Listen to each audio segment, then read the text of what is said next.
Hey everybody, what's up and welcome back to today's video guys. And today guys, I'm going to go ahead and be showing you how to set up a payment method on Fiverr.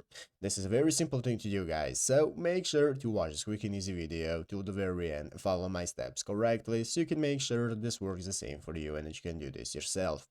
But yeah guys, let's get straight into it. So guys, the first thing you want to do is go ahead and open up the official Fiverr website right here at fiverr.com if you haven't already, and after doing so you want to go ahead and log into your account in the upper right corner. Here you'll have the sign in button that you want to use. If you do not already have an account, you can go ahead and create a new one, and after logging in you'll be greeted by this main page right here where you can get started with entering all the sections. You can find other gigs right here and so on.